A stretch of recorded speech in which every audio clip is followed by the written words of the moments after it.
Dalawang magkahiwalay na insidente ng pananambang ang naitala sa North Cotabato kung saan patay ang isang barangay kagawad habang dalawa ang nasawi naman sa Maguindanao del Norte. Yan at ang iba pang mga rumarapidong balita mula sa probinsya, hatid ng iba't ibang istasyon sa ilalim ng MBC Media Group.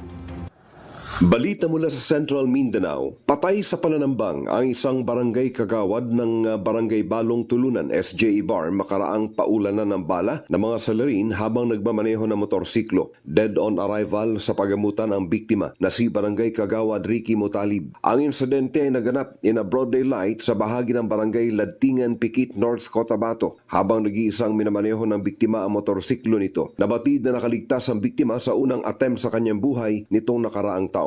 Rido ang nakikitang anggulo ng kapulisan ng pagpaslang sa biktima. Samantala, dead on the spot din sa pananambang ang dalawang kataong sakay na isang kulay green na multicab habang binabaybay ang barangay road sa bahagi ng Barangay Baguinged, Dos, Maguindanao del Norte. Kinilala ang mga biktima na sina To Abid at Najir Ismael, pawang residente din ng bayan ng Dos. Sa kasalukuyan, patuloy na nangangalap na impormasyon ang kapulisan sa paglulunsad ng manhunt operation sa magkahiwalay na insidenteng ito ng ambush sa bahaging ito ng Barm at Cotabato Province. At pinangangambahan naman na madadagdag lamang ang mga insidenteng ito sa mga unsolved cases ng karahasan sa bahaging ito ng Mindanao. Para sa MBC TV Network News, RH19, Jundi Makutak, MBC, una sa Pilipinas, una sa Pilipino. Patay ang isang babae matapos kinastigo ng sariling asawa sa Sitio Cabansan, Barangay Urong, lungsod ng Kabangkalan, Negros Occidental. Ang biktima kinilala na si alias Jane, 45 anyos, habang ang sospek kinilala na si Jolie Dicket, 46 anyos, pawang mga residente ng nasabing lugar.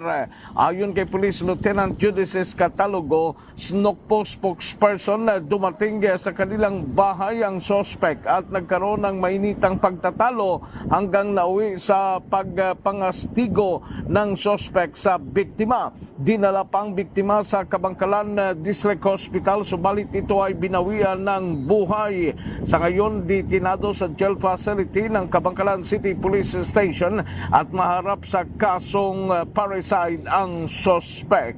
Para sa MBC TV Network News, ito si RH46 Rex, kantong una sa Pilipinas, una sa Pilipino. Tatlong sasakyan na nagkarambola sa naganap na vehicular accident kung saan ilang mga sakay nito ay sugatan na naganap sa bahagi ng Jose Abad Santos Highway, Barangay Balsic, Hermosa, Bataan, alas 5:40 kahapon ng hapon. Ang mga sangkot sa insidente ay isang Toyota Vios, Sinotrack tractor head na may trailer at Toyota Hiace na minamaneho ng kanilang driver mula Maribeles, Cagayan at Quezon City. Batay sa paunang investigasyon, sinubukan umanong umiwas ng Toyota Vios sa sagabal sa karsada kaya ito ay sumagi sa kasabay na truck at napunta sa kasalubong na linya dahilan upang bumangga sa paparating na van. Sugatan ang driver at pasahero ng Vios, gayon din ang ilang sakay ng van na agad dinala sa pagamutan. Nagtamo rin ng pinsala ang tatlong sasakyan habang patuloy ang investigasyon ng pulisya sa naganap na insidente. Para sa MBC TV Network News, RH37, Danny Kumilang, una sa Pilipinas, una sa Pilipino. Dahil sa pag-iwas sa asong biglang tumawid sa daan isang kotseng nahulog at bumaligtad sa palayan sa San Jacinto, Pangasinan. Batay sa ulat ni San Jacinto Chief of Police Major Napoleon Velasco Jr., naganap ang aksidente bandang alas 2 ng hapon habang binabagtas ng nasabing sasakyan ang palikong bahagi ng Provincial Highway sa Barangay San Jose nang biglang may tumawid na asong Pinoy na agad iniwasan ng driver, subalit tumilapon sila sa palayan dahilan upang bumaligtad ang kanilang sasakyan. Agad namang nadala ng rescue team ng LGU sa paggamutan ng mga sakay na kinabibilangan ng driver na 43 anyos na lalaki na residente ng barangay ni Baliw, Narvarte, San Fabian, 3 babaeng nasa hustong gulang at 6 na mga minor de edad na ngayon ay pawang nasa mabuti ng kalagayan.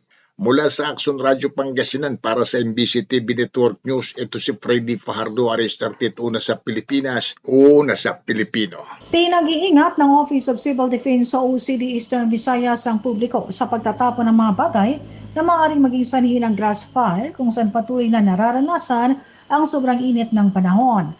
Kasunod ito sa sunod-sunod na grass fire sa ilang lugar ng Eastern Visayas. sa panayam ng Philippine National Agency Region 8 kay OCD Regional Director. Nagbabala ito sa pagtatapon lalo na ng mga sigarilyo na maaaring maging sanhi na nasabing grass fire.